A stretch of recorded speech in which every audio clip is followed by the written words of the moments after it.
Donnie and Dolly, the team is supported by ableauctions.ca. Closing your business? We can help.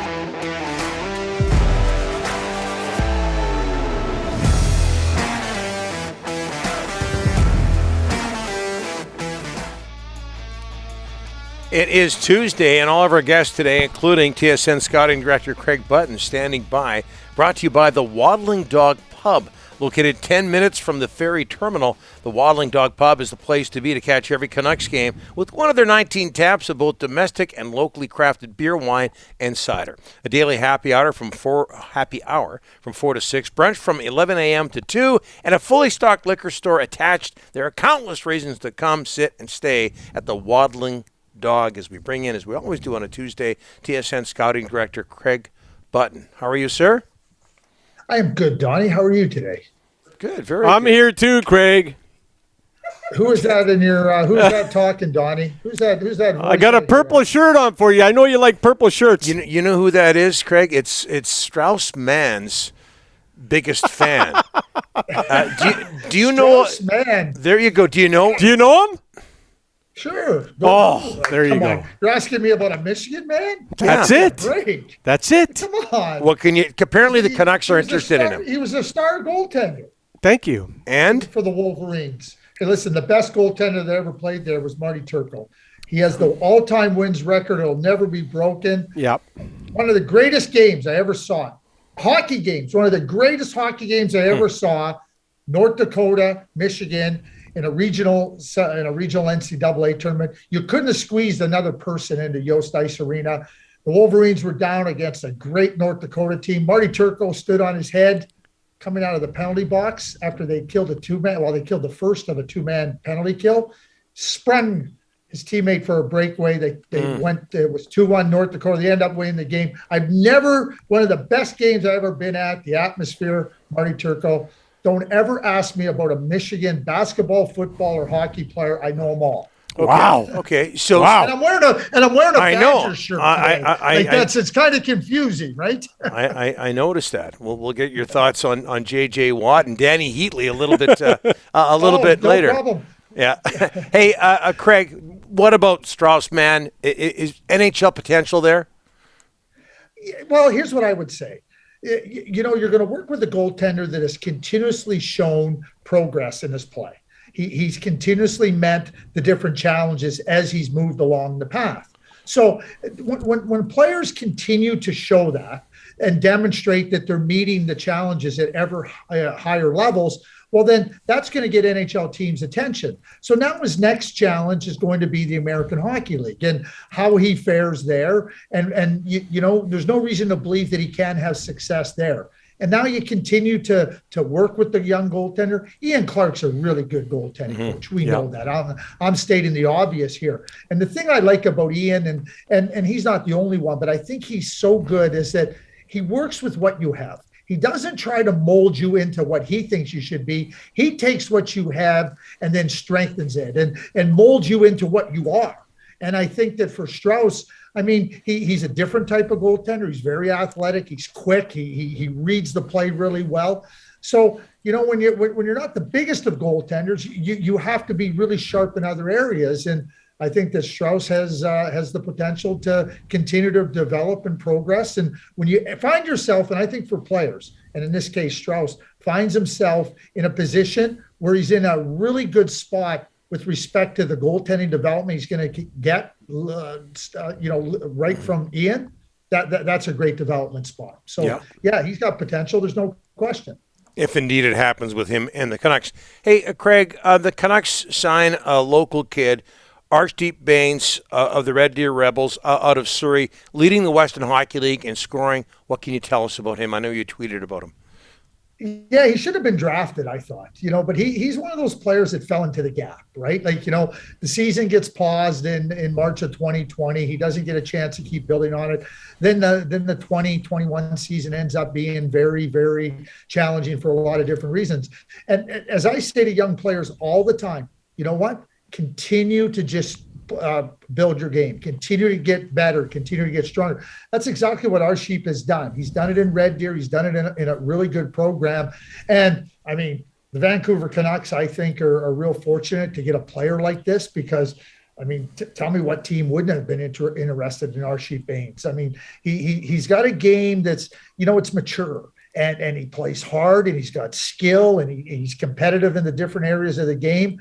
And, when you start to consider a player like this that is, now 20 and he's now pushing his way into pro hockey and he's demonstrated all these qualities.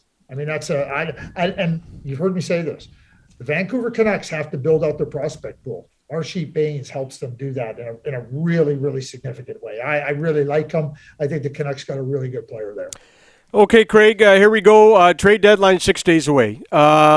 Take us into your mindset when you were a GM 6 days away. When we saw a big trade yesterday, Manson going off to Colorado. But when does it really pick up for you as a GM? Is it this weekend, a day, two before? Like, what's going through your head right now, 6 days before? Rick, it's picking up now, and so we saw the Toffoli domino fall. Now we see the Manson domino fall. So that means the teams that were talking about Toffoli or we're talking about Manson, now they're on to other players, and so now it intensifies. And once that one domino falls, it creates that sweeping domino falling. The sweeping dominoes falling, and to me, there's no question that's going to happen. Calgary's a serious Stanley Cup contender. Colorado's a serious Stanley Cup contender. This is now the time where you go, do you want to be a contender or do you want to be a pretender? Because it's not about, oh, wow, the asking price is too high. What's the price? Are you willing to pay it or not? And if you're not willing to pay it, great. But I don't want to hear about, oh, the asking price is too high. Bottom line is, pretender or contender. The Colorado Avalanche and the Calgary Flames have just shown they're contenders. They're not pretenders.